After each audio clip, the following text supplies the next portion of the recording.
लेकिन परीक्षित जी हाथ में एक कमंडल भी लेकर के नहीं, अकेले चल पड़े। अब जैसे ही पता चला कि महाराज परीक्षित को 7 दिनों में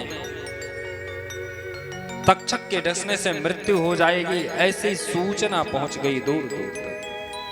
अनेक ऋषियों का आना हुआ, महा बड़े बड़े संतों का आना हुआ।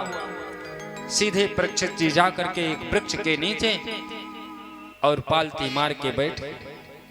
आज देखिए जीवन में क्या है, चिंता नहीं है परीक्षित जी के, चिंता जरा सा भी नहीं है। अगर चिंता होती परीक्षित के मन में तो परीक्षित घर से बाहर ना जाते, अपने घर में ही बैठ करके अपने नात बात रिश्तेदारों और मित्रों को फोन करते कि क्या बताएं भैया, अब तो मैं 7 दिन में मर ही जाऊंगा, जल्दी जल्दी चले आओ और हम आपसे बात कर लें। क्या है, इतना इस वाले बैंक में है, इतना यहाँ पे रखा, इतना मैंने इनको उधार दिया, इतना उनको उधार दिया, क्या है ये सब आप लोग देखो। मेरा बेटा है ना, अभी नया नया इसको जिम्मेदारी मिली, सब कलेक्ट करना। किसी को फोन नहीं किया परीक्षित, याद नहीं किया। क्या कर रहे हैं आज परीक्षित जी, अपने जीवन में चिंतन को बढ़ा रहे हैं। एक वृक्ष के नीचे बैठ करके और अपने चिंतन को प्रौढ़ कर रहे हैं। परीक्षित की तो पूरी सभा लग गई। अत्रि वशिष्ठ चैवन गौतम देवल देवरात दुर्वासा, और यहीं पर व्यास जी भी पहुंचे हैं, वशिष्ठ जी भी पहुंचे हैं। ऐसे ऐसे महान संत, ऐसे ऐसे ऋषि, 25,000 ऋषियों का जमावड़ा हुआ सभा में। परीक्षित जी की सभा में इतने प्रौढ़ प्रौढ़ संत जन पधारे हैं और सब कह रहे हैं कि आपको श्राप मिल गया है। सबसे परीक्षित जी कहते हैं हाथ जोड़ करके विनम्रता के साथ कि महाराज मुझे तो श्राप नहीं, मुझे तो वरदान मिल गया है कि 7 दिन मैं जी सकता हूं। लेकिन 7 दिन तक जीने वाला व्यक्ति क्या करे जीवन में कि उसका मोक्ष हो जाए। जिसकी ठीक 7वें दिन मृत्यु हो उसे क्या करना चाहिए। लेकिन इस प्रश्न का किसी के भी पास कोई जवाब नहीं है। कोई नहीं बता सकता कि 7 दिन में मरने वाले व्यक्ति को क्या करना चाहिए। आखिर इसमें से 8वां दिन कौन आएगा जो जिएगा। 7 ही दिन में तो सबको मरना है। सप्ताह में कितने दिन होते हैं? 7।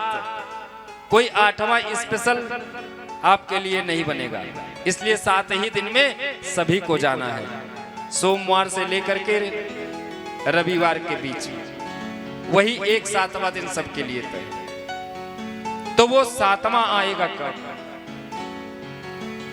तो इस 7 दिनों में क्या करना चाहिए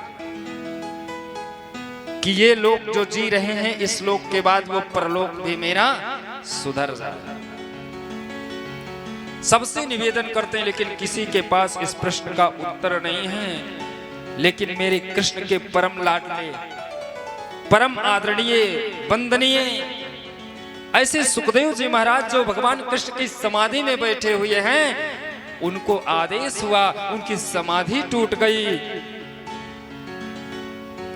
और उनके मन में सिर्फ एक ही बात आने लगी कि चलो परीक्षित के पास, चलो परीक्षित के पास।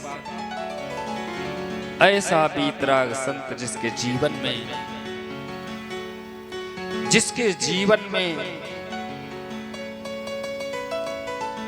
जिसके तन पर, जिसके बदन पर एक वस्त्र भी नहीं है, त्याग है जीवन में।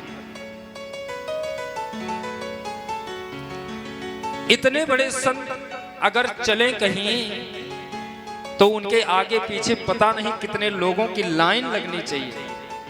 लेकिन सुखदेव जी को जैसे आदेश हुआ कि चलो परीक्षित के पास, चलो परीक्षित के पास, तो परीक्षित जी समाधि से बाहर आए। तुरंत सुखदेव जी समाधि से बाहर आए और परीक्षित की सभा की तरफ चल पड़े।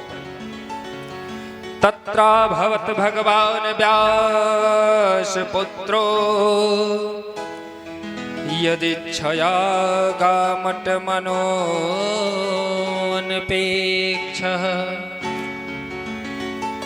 अलक्ष्यलिंगो निजलाभतुष्टो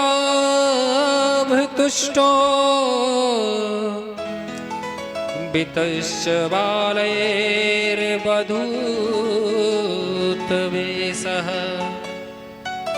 सुखदेव जी महाराज की शरीर का एक बार दर्शन कीजिए। ये चौड़ा पक्षस्थल, लंबी भुजाएं, ऐसा दैदीप्यमान मुखार बिंदु चलक रहा है, चेहरे पर ऐसा ओज झलक रहा है, जिस रास्ते से चल रहे हैं मानो सूर्य की किरणें वहां आगे आगे चल रही हैं, ऐसा तेज निकल। जिनके बदन पर कोई वस्त्र नहीं है, एक कोपीन भी नहीं है, क्या है? अपने अंगों को ढकने के लिए तो वृक्षों की छाल का सहारा लेते हैं। इतना त्याग है उनके जीवन में कि श्री सुखदेव जी महाराज किसी के द्वार पर अगर भिक्षा मांगने के लिए भी जाते हैं